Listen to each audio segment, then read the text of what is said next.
This is not the future that we imagine for our children. And generations to come. But this could be their reality and ours. If we don't act Now. Littering is ruining our lands and oceans. literally, It's killing marine life and suffocating ecosystems. polluting the water and soil that we depend on for our very existence. Who cares? I do. I care. We do. I do. Samoa cares. Climate adaptation, resilience and enhancement of Samoa. Effective waste management is achievable. If we all just do our part, It's not too late. we can work together now. For a healthier and cleaner Samoa. For a better tomorrow. Today.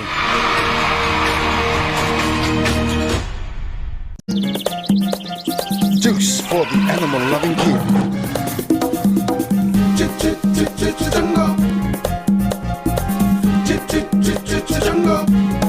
Jungle juice. Orange, apple, mango, grapes, pineapple, guayabano. Jungle.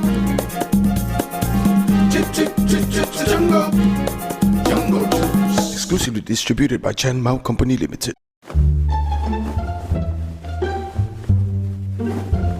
Are you done, Cuz? Just a little also back to New Zealand. How about some hot umu of tar and banana? Yeah, but I want something different. Something hotter. Ngai whaalong na the sauce flavor Uncle Johnny's. What is that? It's a hot chili sauce from Uncle Johnny's. Full of flavor and heaps of heat.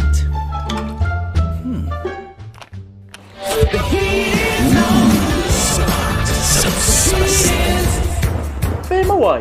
Emma was sauce falolo for company for Uncle Johnny's. Oh, let's go.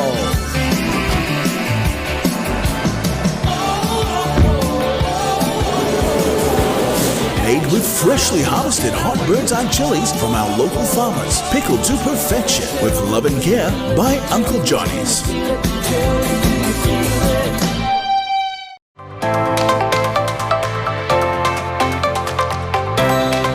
Fautuanga.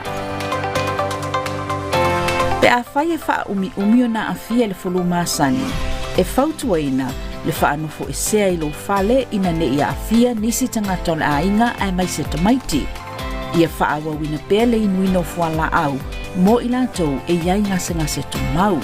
Ia lava le malolo ma whai le tali fofonga i temi uma. Ia whai ni au wha atinonga wha fia fia ailo ma fau. E peo le whai tautusi ma whai sau tatalo. Ia tele le tau mawhai fuala au aina suomalie, ma fuala au aina mata. Tā ofi le ulola te paa male inu ava malosi. A whai wa e tinga aina le fulu masani, vave va aise fo mai, po se fale mai la tane. Tā ofi le pepesi le fulu, let's do it for Samoa.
Mihanas Limited i sale ufi. O lo whaatawina ai pupepa mo so o se wha moe moe wha ale ainga. O lo mātou whaatawina tu fo i tā penanga mo le ngao sia ino keke. Maua fo i tau fungala au ma tā penanga mo maliu e pei o polokalame mapine. Mawhai ono mātou lolomi ina mitiafu maipu mo so o se wha moe moe e pei o whaipoiponga aso whanau maisi. A fio mai nei loa i le Hanas Limited i sale ufi mana o loa wha amani loto.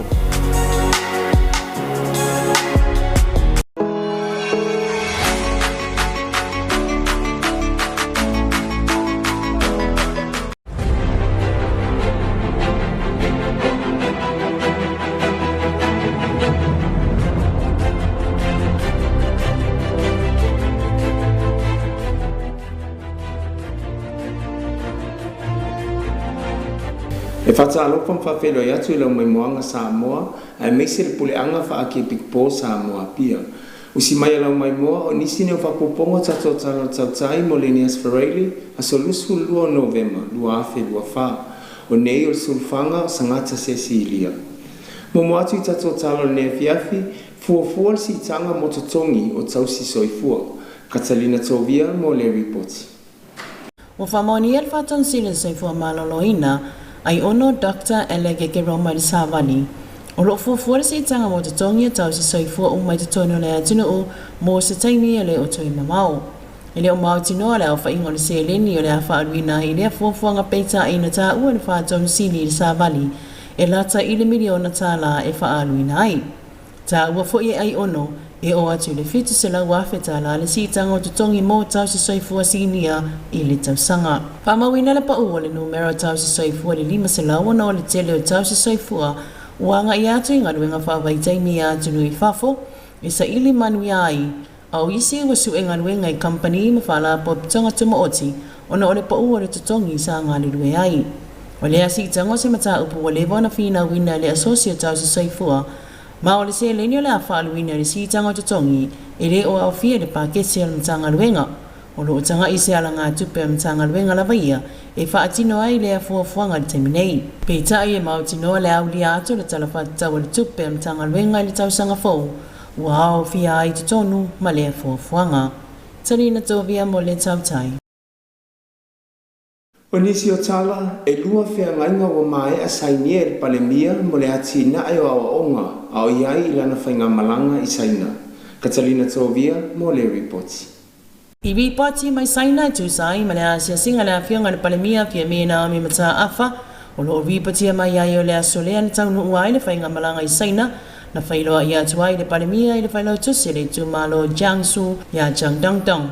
O lea whailua inga na tawalunga ine le saini ai o ni whenga inga se lua, o lea atina ino le tua o unga. O ia marienga e lua e au whia ai le marienga, mo se minama prokala me whale awa unga, i le whainga pa angar kolisio ta mai ese tai show, ma le Universite au Samoa, ma le malo Samoa. Lea na saini ai le a whionga i le palemia.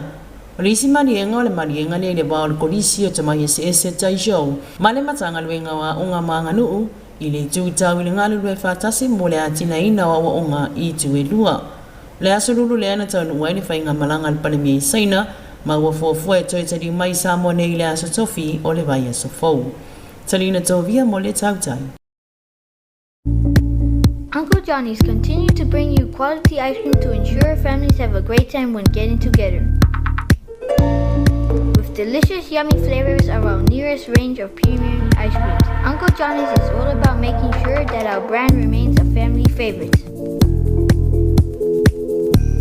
Uncle Johnny's ice cream is available at your favorite store nationwide. Visit any of the stores near you, or better yet, come to our Vitaly factory for your orders.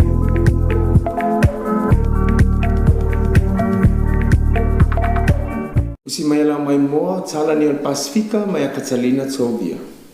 Tala whalava se whaliunga le nei o tala mai Pasifika, na wipatia mai le tio whawa malo a New Zealand, o mwhai na wina atu le ramolanga malo si el company el Uncle Johnny's. Tala tamua wa whaatanuina le minister al vai whafofiti a bio tiko duadwa, se suenga whabito le mafu angan whai ai whasoritu la fono ni tuisi whalau, e au noa ma se whaatangana e sui o le office of malanga inga. Matasi ai ma le whamalolo le tu mau i la tau sa whaatino ina le atu langa. Se pepo whamtalanga me le office o le vai whafolo ta uai e tiko duadwa, o tuisi whalau le ofisini ia sa whaia le mota mai tia le kale sia Korea i fiti, o whaingwa ino le Craze Road, le olo o awhia i tua inga tau le le whatau wa ino ai ata tau tangata. Le vai aso le neina ripoti ai le Fiji Times, o lo tua ia te tangata whainga luenga lea e kalesia, e whaapea o ia manisi tangata whainga luenga, o lo sawa ina matau fia o ia, e awane i whailoa i atu i lana whanau. Peta i olo te ena marosi le e kalesia lea tua inga maula tau whaalia, o whaafita au li lama whaalea inga i tangata lotu, mai le ia ia ina fo i le e kalesia i tūlanga, i le namnau ta inga ia fo ia laba i le a inga o la tau wheesia inga.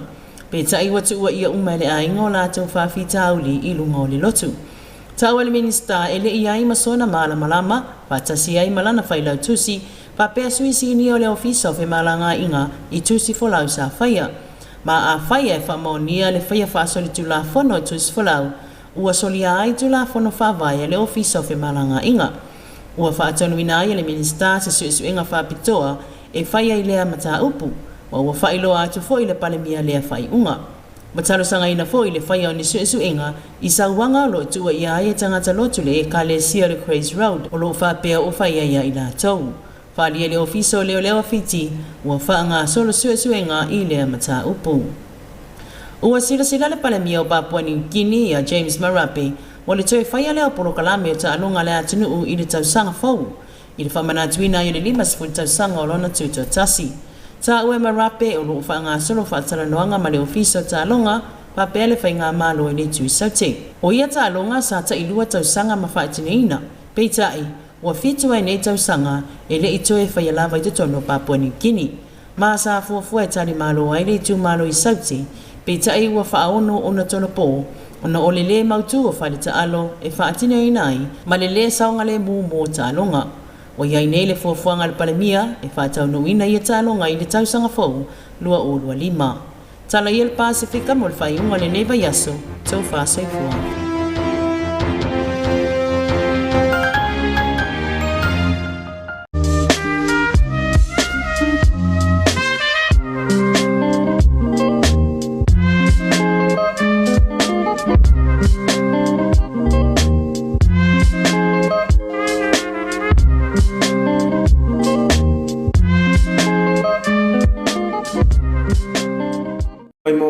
Talo se fuanga le Kalesia Katoliko Lalangi mai a charity tuala le misio.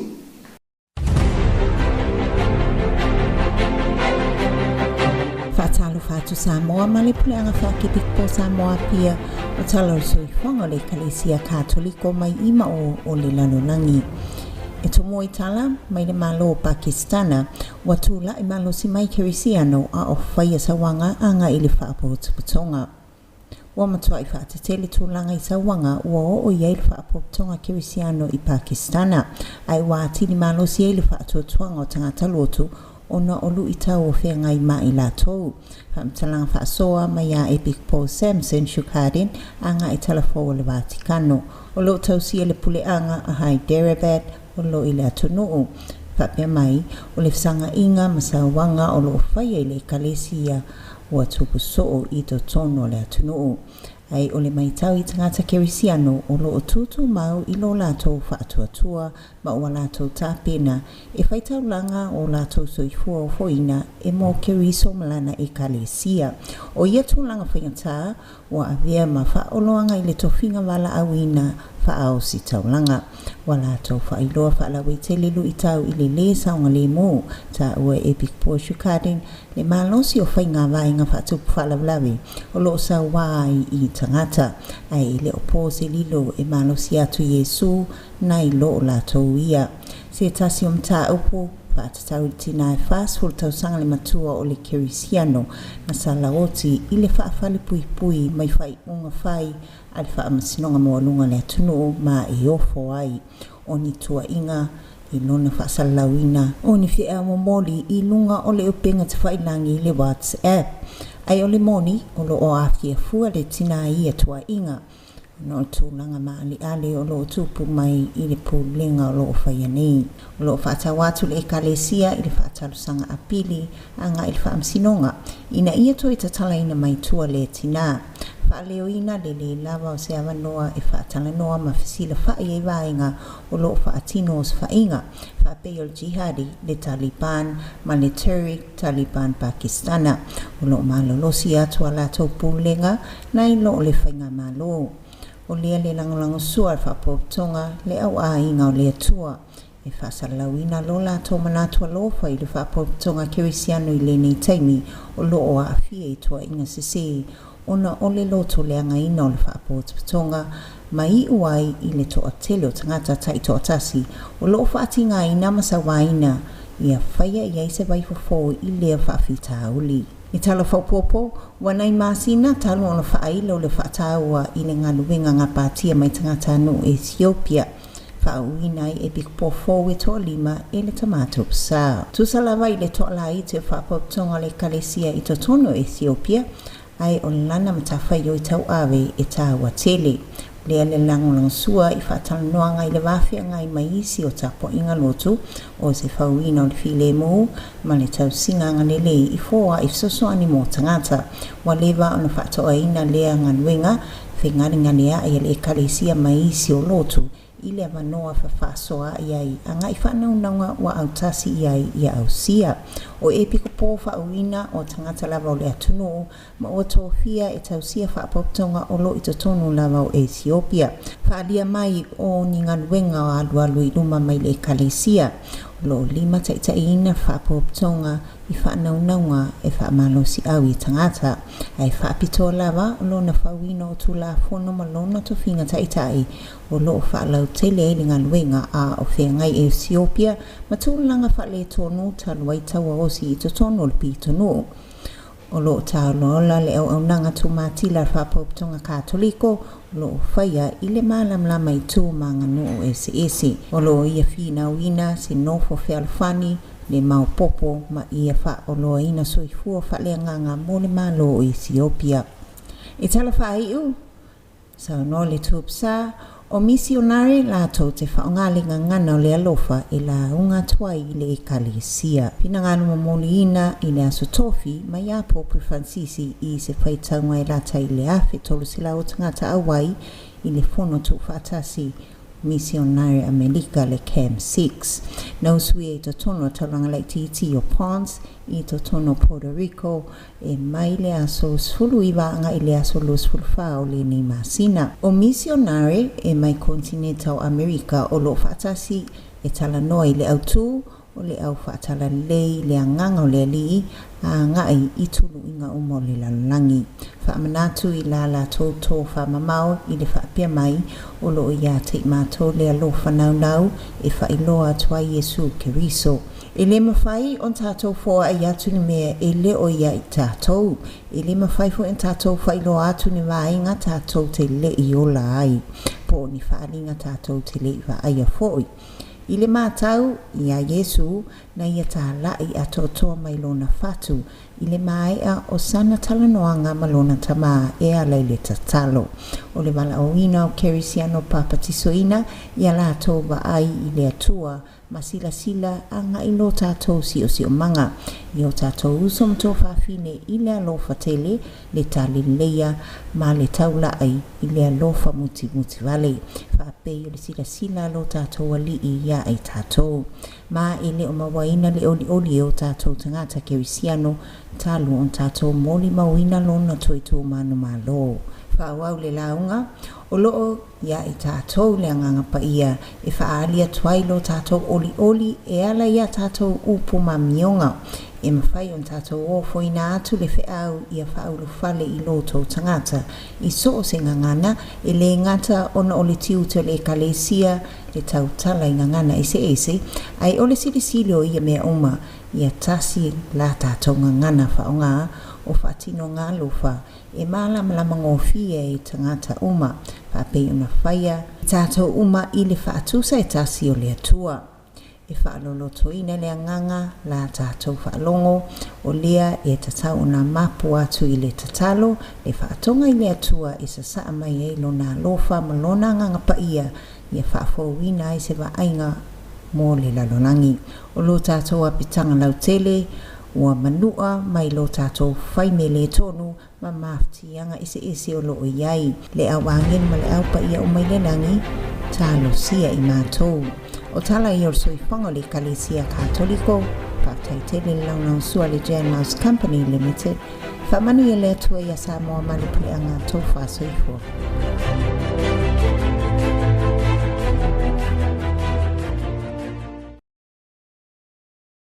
Malwhaiunga le nā tātou talo tautai mo le nea fiafi, mo le atu whaktai a tātou sponsors, whale askolimi Uncle Johnny, Kampania a Mau, ma le mitanga luenga puna oa whanā turam sisi o manga. E mo le atu whaia le whaanga whamanuianga le sulfanga le au whaipese a sale ufi, ma le au whaipese a maunga o vaia. Manuia tele le nea fiafi Samoa, tō whāsoi fua.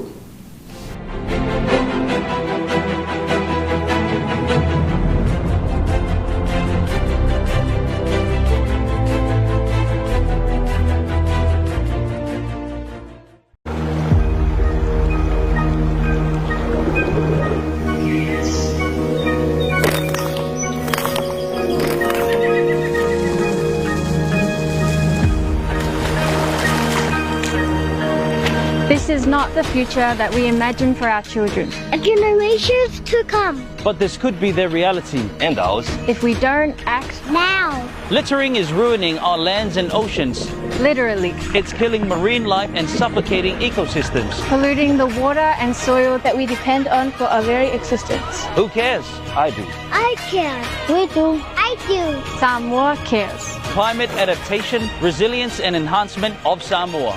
Effective waste management is achievable if we all just do our part. It's not too late. We can work together now for a healthier and cleaner Samoa. For a better tomorrow today.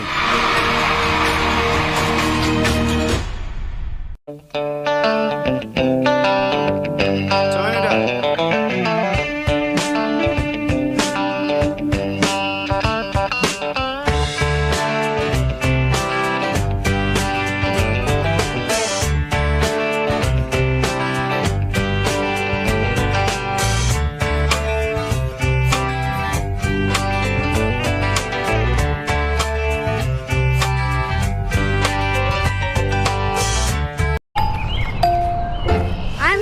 Hungry.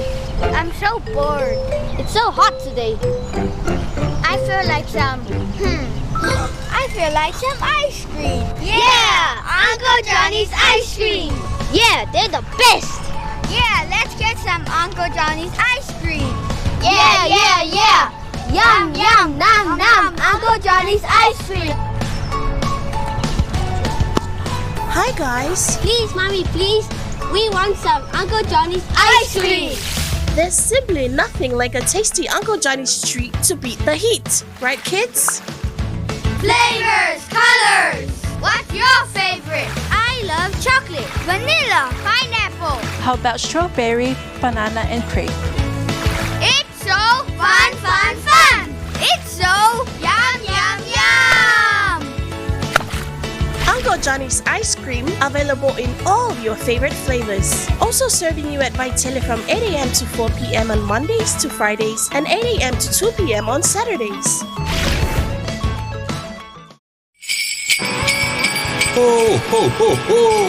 Feliz Natal!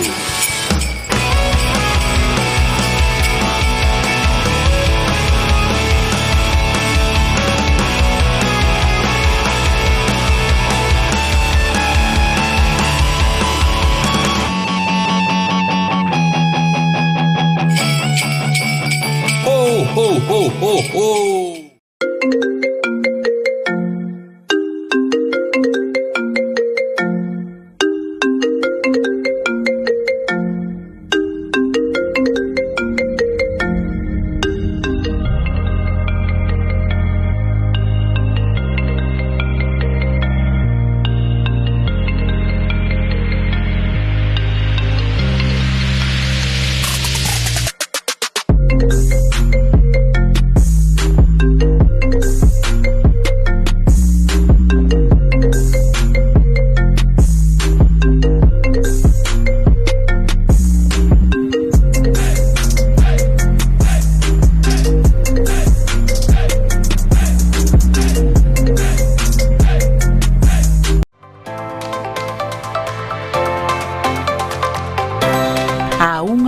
Fuluma Sani.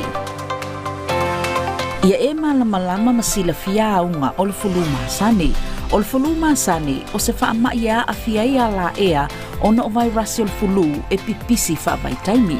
O aunga mafōringa wa ai e a fia ile maurunga le fiva, matutu le tale, tinga le ulu, tinga maso maso onga o pona ivi, nga ngase mapepe le tino, tinga le wha i, matafe le isu. Pe tu so le lua vai aso pe sili atu e mawhai una tale ele tangata wa fia.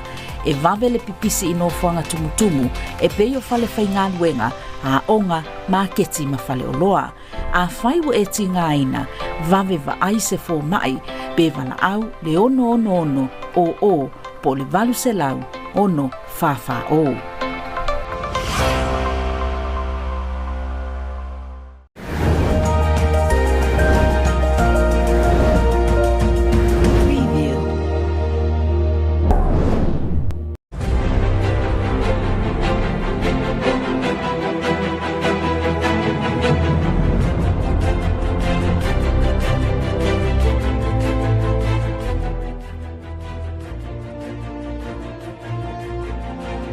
Greetings in Talafalava Samoa and the Archdiocese of Samoa Pia.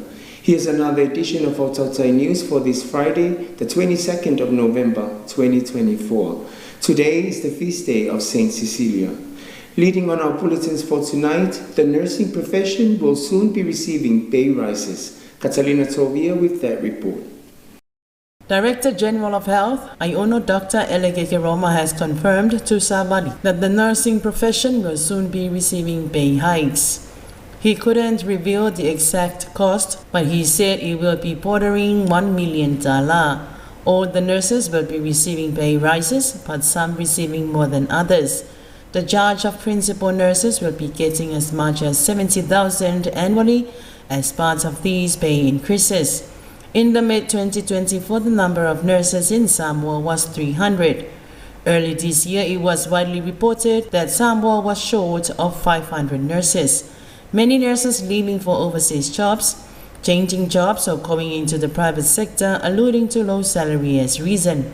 According to Iono, the issue of the nurses' structure has been long discussed for many years. He claims these are not included in the current budget. So the ministry will be looking at where from the current budget they will be sourcing the monies to financing these new salary increases, pointing out his finance team will be looking into the ministry's savings. But he assured that the ministry's budget for the next financial year will surely include the nurses' pay increases. Salina Tovia for Tabtai News. In other news, Samoa signs 2 agreements with educational institutions in China. Katarina Tovia with that report. Honorable Prime Minister Fiamina Amimata-Afa arrived in China on Wednesday, 20th of November 2024 for a 1-week visit. During her arrival, she met with Party Secretary of Taisho Municipal Committee, Jiangsu Province, Chiang Dongdong. Following the meeting, Taisho and Samoa signed 2 agreements. The 2 agreements include the Samoa Training Program Cooperation Agreement, signed by Taisho Polytechnic College, National University of Samoa and the Government of Samoa. Secondly, the Sister School Cooperation Agreement, signed by the Taisho Municipal Government and Samoa's Ministry of Education and Culture. Prime Minister will be back from China on Thursday next week. Talina Tovia for Tabtai News. That is the end of our Tabtai News for this evening. We wish to acknowledge our sponsors, Uncle Johnny's Ice Cream Factory, Chen Mao's Company Limited, and the Ministry of Natural Resources and Environment. We wish to wish Saint Cecilia Choir of Saleufi and Maungovaya a happy feast day. Have a blessed evening, Samoa. So far, so far.